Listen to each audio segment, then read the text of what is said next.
วัสดีค่ะ and welcome back to At Brain Site here on GBN Station. You're now with me, Gongana Ushitpan.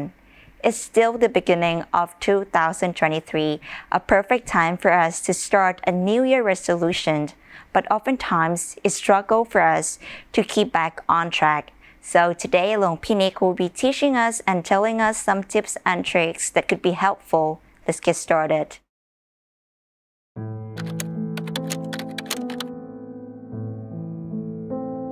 Good evening, everyone, all the way from Azusa, California. The past couple months for us has been a whirlwind. We came from Chiang Mai, Thailand, went to Bangkok, went to Singapore, to Malaysia, back to Bangkok, and officially now we're here in the United States.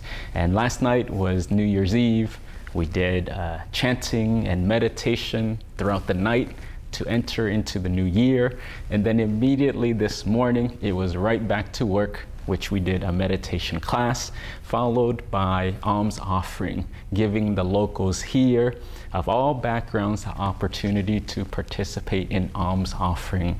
But one of the things that I want to talk about, because it is the focus of people's attention at the moment, is New Year's resolution, specifically goal setting. So this topic can be used for you for the rest of the year and moving forward. So the issue right now that many people are struggling with is, okay, one, I can set my goals, but then the second part is, how do you actually follow through on these goals and become successful?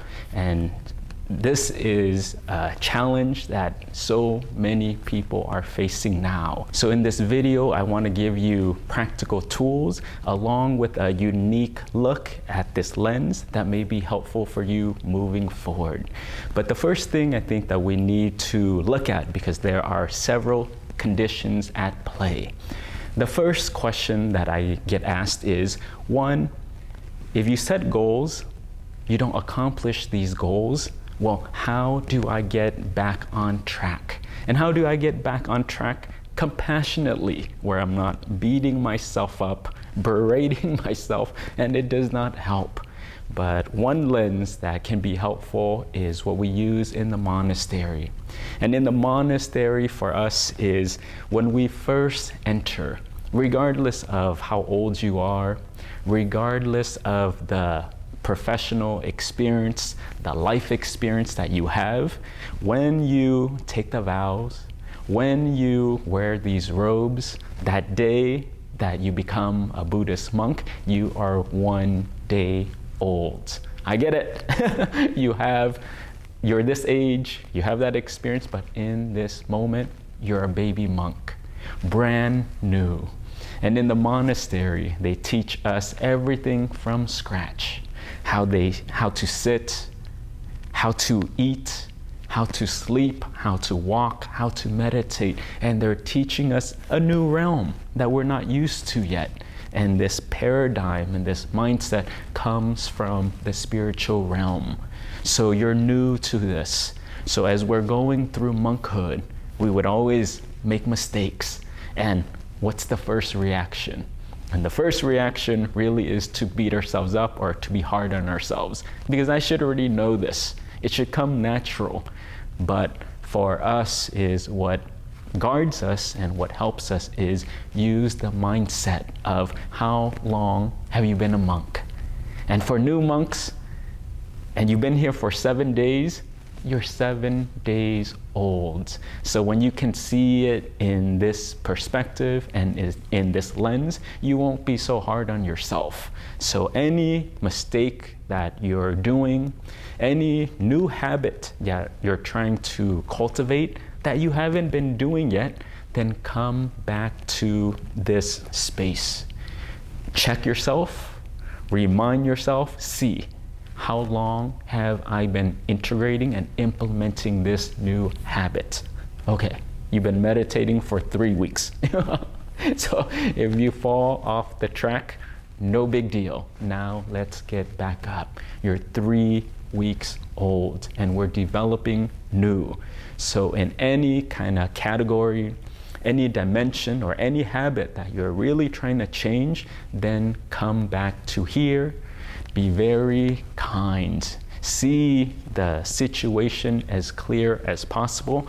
Get back on the horse and let's keep moving forward. So this is one thing as you're building the habit that we need to look at. Because in this phase is just build the habit. The quality of how things turn out, the results, don't focus too much on that yet, but keep going and keep going. So when we're developing our meditation practice in the monastery, for several years, we just sat. Every single day. Morning, we sat. Before lunch, we sat. After lunch, we sat and meditated. And in the evening, we meditated. And this went on and on and on and on again until you can grasp that routine and you can grasp that habit. So that's one thing. So now, let's put this to the side. The other question, the other topic that I want to address is then moving forward, when I set these goals or these resolutions for my life, how do I increase my odds of being successful? And I think one reason why so many people struggle, especially in the West, is because there's no accountability and there's no responsibility. Because if your goal is to read 3 books and you don't read 3 books, no one cares. And it doesn't affect anyone else. I got a question from one of the participants who asked about making their bed for the morning, doing a morning routine. She wanted to wake up. She understood the importance of making the bed. She also understood the importance of developing a meditation practice. And she tried it. A few days, she did it. And then, as usual, a few days, then she skipped. And this would go back and forth. And she realized for her life, why is it that I can't follow through? But for me, I think one tip or one practical mindset that may be helpful for you is change your relationship to what you're doing. And what I mean is your relationship specifically to goal setting and resolutions. I think in our modern time, like I said, where people just say things and people don't have to follow through, and genuinely to the outside world, there is no big consequence. If you don't make your bed in the morning, what is it really affecting? It doesn't affect my life. It doesn't affect your neighbor's life. So for us, it's whatever, no big deal. But for me, it's be careful. Be careful because it is quite a big deal.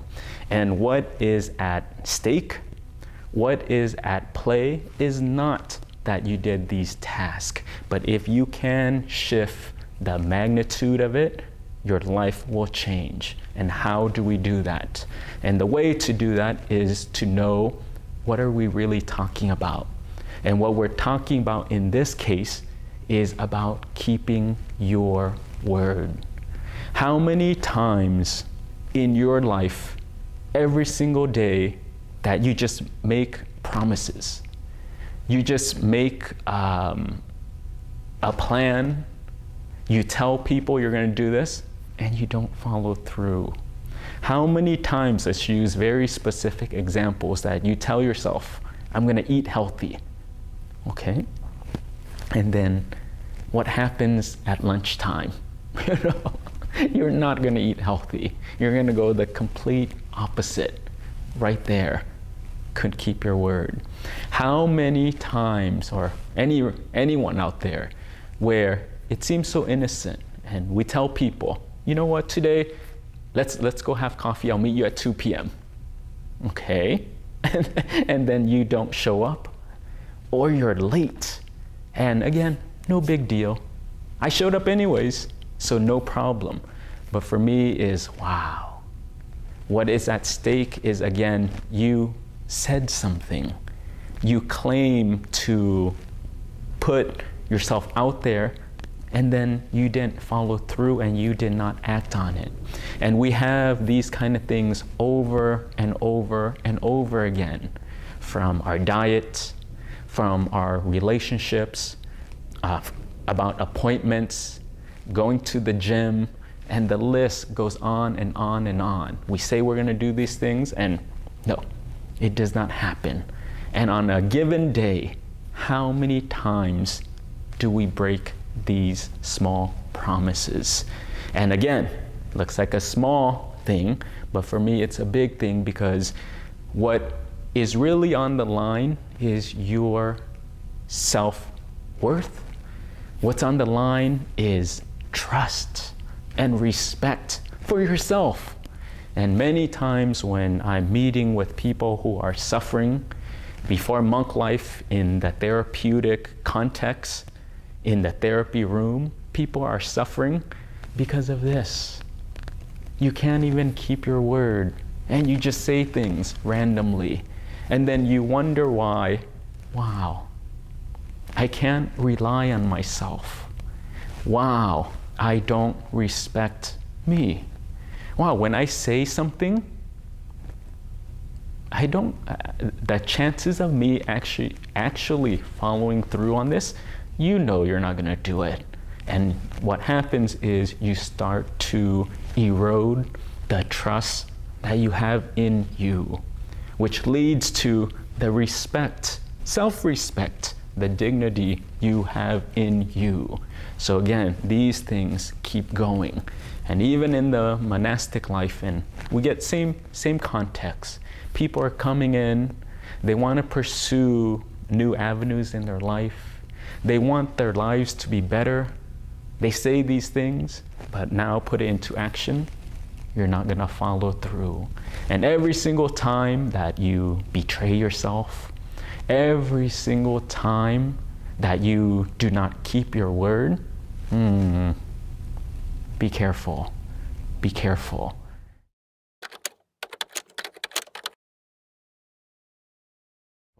So then now, how do we flip this around to use it to your benefit?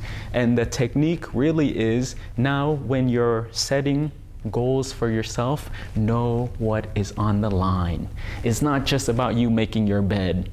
It's not just about you eating healthy.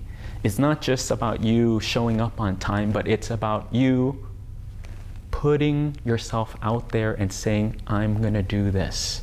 And it's about you fighting for yourself to keep your word, to be able to trust yourself and rely on you. One of the things in Buddhism that we always talk about is be a refuge for you. And what that means is no one can save you. I'm here weekly, bi-weekly, telling or sharing tips that can help to improve your lives. I can't do anything for you.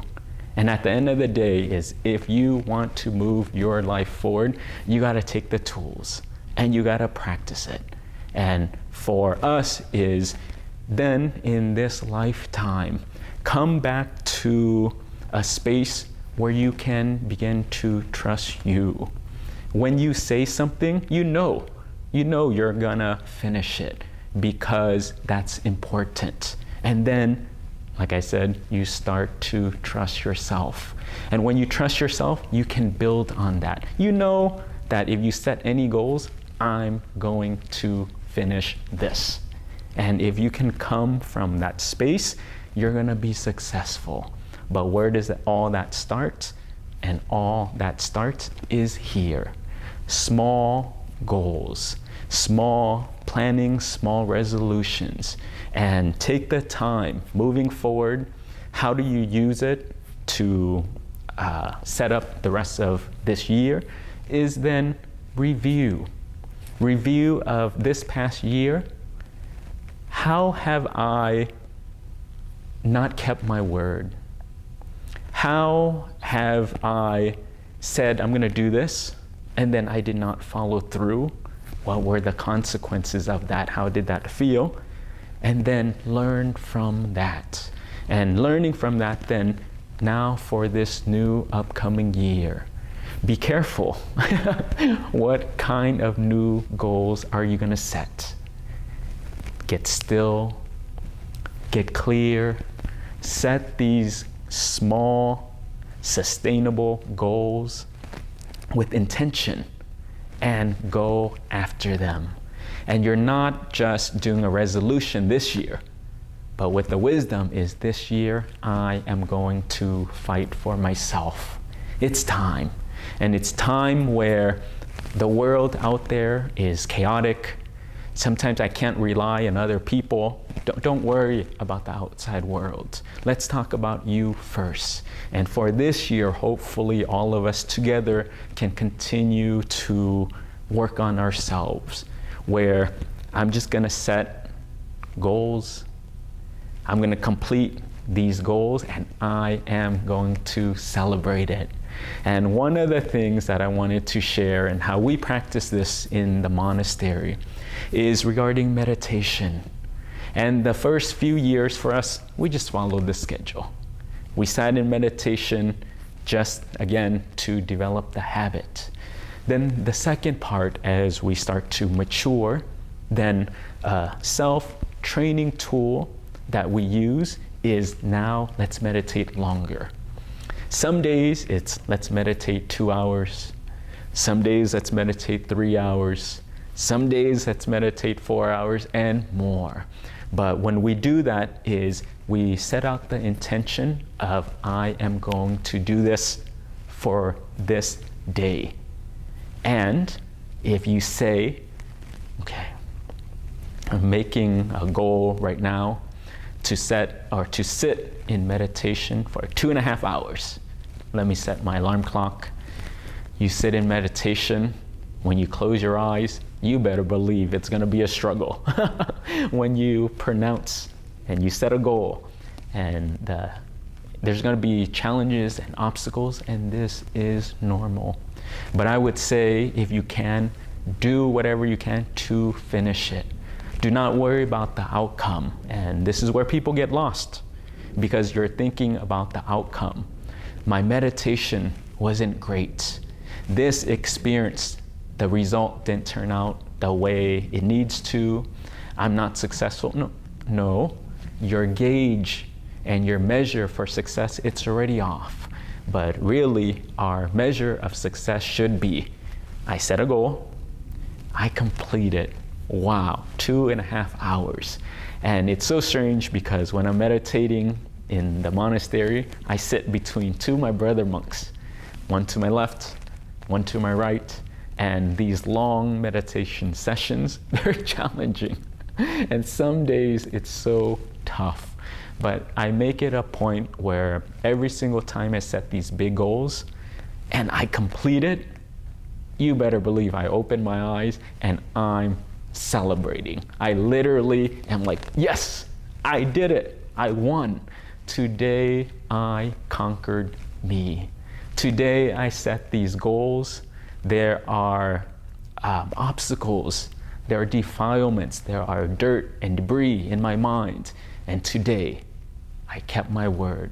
I followed through and I won. And this, if you can do it on a small scale, continue to build on this, like I said, your life will change. So hopefully you can apply this, implement this, and any small thing that you accomplish, please celebrate it. Please celebrate it. Do not worry about the outcome, but what we're celebrating is that you kept your word. And tonight, hopefully, when you set these goals, you go to sleep. Wow. Be proud. Be proud. And lay your head down. And then the next day, go again. And do this over and over and over. Your life will start to change. You will begin to trust yourself. Whew. But again, this is just something that we talked about today. It's a little rant that I hope is helpful for you as you set goals moving forward. But as always, I just wanted to send you all my blessings, send you my greetings from Azusa, California, and may this year for all of you be prosperous. May you be happy and healthy and successful in everything that you do. So, Satu everyone. Thank you. There's still a plenty videos that you could check out on Long Pinik YouTube channel. Make sure to like and subscribe. It's time for us to say goodbye, but if you are new to our At Brian's News program, make sure to check out all episodes of our news program on our website gbnus.com. Thank you for joining us. อนุโมทนาบุญและสวัสดีค่ะ